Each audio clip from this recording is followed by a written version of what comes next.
Essaies-tu d'adopter de nouvelles habitudes plus saines? Si tu souhaites t'améliorer chaque jour et devenir une personne meilleure et plus aimable, c'est une excellente chose.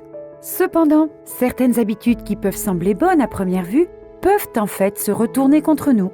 Pour t'aider, voici 6 habitudes courantes qui sont en fait toxiques. Numéro 1. Prendre la répression pour du calme. Gardes-tu des émotions fortes à l'intérieur de toi? Tu es peut-être le genre de personne qui dit toujours aux gens qui t'entourent que tout va bien et qu'ils ne doivent pas s'inquiéter pour toi, même si tu n'es pas au mieux de ta forme. Même si tu sembles calme en apparence, le fait de cacher tes émotions négatives peut avoir des conséquences néfastes. Selon la psychologue clinicienne Victoria Tarat, le fait de refouler les émotions est connu pour affecter la tension artérielle, la mémoire et l'estime de soi. Il peut également aggraver la dépression et l'anxiété à long terme.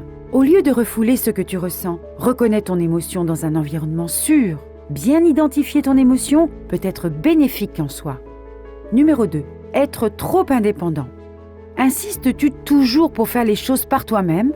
La dépendance est un trait commun à tous les êtres humains, en particulier dans les premières années de l'enfance. Mais au fil du temps, de nombreuses facultés de base disparaissent et nous devenons plus indépendants. Cependant, pour s'épanouir pleinement à l'âge adulte, être trop dépendant ou trop indépendant peut freiner notre croissance. Il existe un juste milieu pour équilibrer tout cela. Il s'agit de la dépendance saine, qui permet de cultiver à la fois l'autonomie et l'intimité avec les autres. Numéro 3. Avoir besoin de tout contrôler. As-tu besoin de routines et de systèmes rigides en permanence? Les personnes qui contrôlent tout de manière compulsive le font souvent pour se protéger et protéger les autres des erreurs ou des blessures. Si la mise en place de systèmes n'est pas une mauvaise chose, le fait d'être trop rigide peut également poser problème. Selon Diane Webb, conseillère en santé mentale à New York, une personne ayant des tendances au contrôle excessif peut déclencher de l'anxiété si une seule chose n'est pas à sa place. Essaie plutôt de jouer la carte de la sécurité et de te concentrer sur les choses que tu peux contrôler. Après tout, tu ne peux pas contrôler les choses extérieures à toi, mais tu peux contrôler la façon dont tu y réagis. Numéro 4. Rechercher le perfectionnisme. Fais-tu partie de ces personnes qui essaient de faire les choses bien ou parfaitement? Le perfectionnisme peut sembler une bonne chose à première vue. Après tout, qui ne voudrait pas faire les choses correctement tout le temps? Mais en vérité, le perfectionnisme n'est pas aussi glamour qu'il en a l'air. De nombreuses études ont établi un lien entre le comportement perfectionniste et des maladies mentales courantes, telles que la dépression, l'anxiété ou les troubles de l'alimentation. C'est particulièrement vrai si tu reflètes un type de perfectionnisme mésadapté ou tu te culpabilises à chaque erreur. Si tu reconnais certaines de ces habitudes chez toi, essaie de pratiquer l'autocompassion lorsque tu commets des erreurs. Numéro 5. Sauter le sommeil, même pour quelque chose d'important. Combien de nuits blanches as-tu passé ces derniers temps? Même si tu as l'impression de gagner du temps en faisant des heures supplémentaires pour préparer un examen ou un devoir, il se peut que tu fasses exactement le contraire. En effet, pendant le sommeil, notre cerveau traite les informations de la journée pour former des souvenirs. Interrompre ce processus peut diminuer la formation de la mémoire et la rétention de l'apprentissage.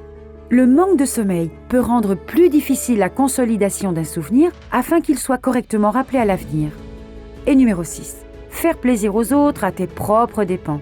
As-tu du mal à dire non aux autres?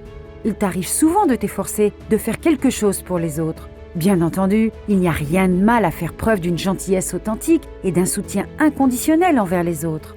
Mais faire toujours plaisir aux autres va plus loin. Selon la thérapeute Erika Myers, le besoin de plaire aux autres peut être préjudiciable à nous-mêmes et, potentiellement, à nos relations lorsque nous laissons les désirs des autres prendre le pas sur nos propres besoins. Cela peut conduire à ce que les autres profitent de nous, à l'insatisfaction dans nos relations et à l'épuisement émotionnel. Ainsi, au lieu de vouloir continuellement plaire à tout le monde, fais preuve de gentillesse avec un cœur sincère et non pour contrôler les réactions des autres.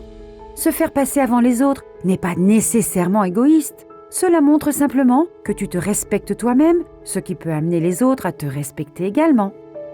As-tu l'intention de changer l'une ou l'autre de ces habitudes pour essayer d'être un peu meilleur? Fais-le nous savoir dans les commentaires ci-dessous. Et si tu as trouvé cette vidéo utile, n'oublie pas de liker, de t'abonner à la chaîne et de la partager avec d'autres personnes qui pourraient en bénéficier. Et comme toujours, merci de nous avoir regardés.